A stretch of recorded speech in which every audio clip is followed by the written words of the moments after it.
আপনি বাংলাদেশের test match এর আগে অনেক দেখেছেন, তবে অস্ট্রেলিয়ার এগেনস্টে বাংলাদেশ দল এক কথা যা খেলছে অসাধারণ। 2017 সালে বাংলাদেশ দল যখন মিরপুরের মাঠে অস্ট্রেলিয়াকে হারাইছিল, তখনকার উন্মাদন আমার কাছে মনে হচ্ছে বাংলাদেশ দল যে এই 2 দিন টেস্ট খেললো, এর থেকে স্বাদ মনে হয় বাংলাদেশ দল কোনো টেস্ট ম্যাচে পায় নাই। এবং এই টেস্ট ম্যাচ বাংলাদেশ না জেতার কোনো কারণ কিন্তু নাই।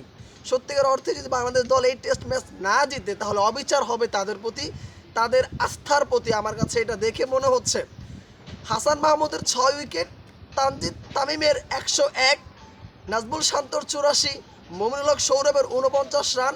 বাংলাদেশ দল দিন শেষে 153 রানের একটা লিড দিয়েছে। হাত উইকেট আছে এখন আরও 4টা।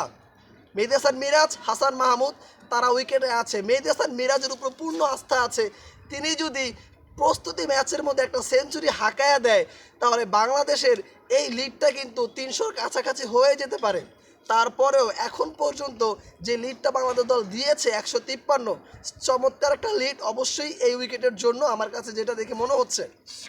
দেখেন, আগামীকাল বাংলাদেশ দল দিন শুরু করবে, সেইখানে 153 রানটাকে বাংলাদেশ দল যদি মিনিমাম 200+ পর্যন্ত লিডটা দিতে পারে, সেকেন্ড ইনিংসে আমার কাছে কেমন যেন ফিল হচ্ছে এই অস্ট্রেলিয়ার টিম 200-র আগেই অল আউট হয়ে যাবে। সো এটা বাংলাদেশ দলের জন্য সুবর্ণ একটা সুযোগ। বাংলাদেশ দল অস্ট্রেলিয়ার মাটিতে অস্ট্রেলিয়াকে প্রথমবারের মতো হারায় দিবে এবং দাপুটে জয়টা পাবে। এই জয়টা বাংলাদেশ দলের কাঙ্ক্ষিত ভাই, বিশ্বাস করেন। কারণ বাংলাদেশ দল যেভাবে করে ডমিনেট করে খেলছে, চোখে চোখ রেখে কথা বলতে পারছে অস্ট্রেলিয়ার মতো একটা দলকে, এবং অস্ট্রেলিয়ার এই টিমটা কিন্তু আপনারা বি টিম সি টিম বলতে পারবেন না। অস্ট্রেলিয়ার টিমের সর্বকালের সেরা যে একাদশ, সেই একাদশটাই কিন্তু বাংলাদেশের এগেইনস্টে খেলতে নামছে।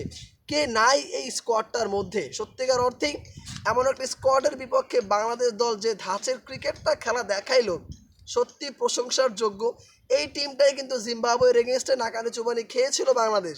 সেই বাংলাদেশে কিন্তু অস্ট্রেলিয়ার এগেনস্টে প্রস্তুতি ম্যাচও খুব বাজেভাবে হেরেছে। মূল ম্যাচে এসে তারা আসলে তাদের আধিপত্য বিস্তার করছে, এবং বাংলাদেশ দল যে আসলে একটা টিম বন্ডিং হয়ে খেলতে পারে, এটা কিন্তু প্রমাণ করেছে। নাজমুল শান্তকে নিয়ে কথা না বলে থাকতেই পারছি না। এই নাজমুল শান্তকে লর্ড শান্ত বলতে বলতে এই ছাড়ার জীবনটা একবারে তেজপাতা করে ফেলছিল। সেই নাজমুল শান্তই বাংলাদেশের এখন পর্যন্ত টেস্ট ম্যাচে সর্বোচ্চ জয় রেকর্ড তার কাছে, এবং অধিনায়ক হিসাবে তার ধারের কাছেও বাংলাদেশের কেউ নাই বর্তমান সময়ে। 14 রানের জন্য সেঞ্চুরিটা মিস হয়েছে, আক্ষেপ। সত্যিকার অর্থেই তার সেঞ্চুরি হইলে আমার কাছে মনে হয় যে আরও অনেক বেশি ভালো লাগতো এই ম্যাচটা দেখতে। তো বাংলাদেশ দল এখন যেই পজিশনে আছে, এই জায়গা থেকে বাংলাদেশ দলের অস্ট্রেলিয়া যদি আসলে কোনো ক্যামিও কিছু না করে, কাকতালীয় কোনো ঘটনা যদি না ঘটে, এই ম্যাচ বাংলাদেশ দল জিততে যাচ্ছে ইনশাআল্লাহ। এতে আসলে অস্ট্রেলিয়ার কেউ ঠেকাতে পারবে না। এটা আমার একা না, বাংলাদেশ টিমেরও বিশ্বাস এই জায়গা থেকে।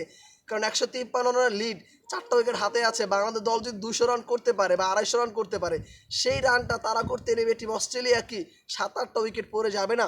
পড়ে যাবে। আমি ধরে নিচ্ছি 200 রান পার করে হয়তো বা তারা 30-40 রান এক্সট্রা করতে পারে। বাংলাদেশের টার্গেট হতে পারে সেই 40-50। বাংলাদেশ দল অনায়াসেই ম্যাচ জিতে যাবে ভাই। সো এটা নিয়ে আমার কাছে যদি কোনো কাকতালীয় ঘটনা না ঘটে, আল্লাহ সহায়ক থাকলে, আর যদি কোনো কাকতালীয় ঘটনা না ঘটে, এই ম্যাচ বাংলাদেশ হারার কোনো কিন্তু নাই, কোনো সুযোগ আমি দেখছি না। বাংলাদেশ দল জাস্ট এখন যেটা করতে হবে, আমি এর আগের বার বলেছি 350 রান করলেই বাংলাদেশ দলে ম্যাচ জিতবে, সেটা কিন্তু করেছে। সো এখন বাংলাদেশ দল 200 কিংবা 250 রানের একটা লিড ছুড়ে দিতে পারলেই কেল্লা ফতে, এবং এই ম্যাচটা বাংলাদেশ দল জিততে যাচ্ছে। এবং ওয়ার্ল্ড চ্যাম্পিয়নশিপে বাংলাদেশ দল যদি ফাইনালে যায়, অবাক হওয়ার কিচ্ছু থাকবে না। সো আপনাদের কাছে কি মনে হচ্ছে কমেন্ট বক্সে কমেন্ট করে জানান, বাংলাদেশ দল কি এই টেস্টটা জিততে যাচ্ছে? আমি দৃঢ় বিশ্বাসের সাথে বলতে পারি এই ম্যাচ বাংলাদেশ দল জিতবে ইনশাআল্লাহ।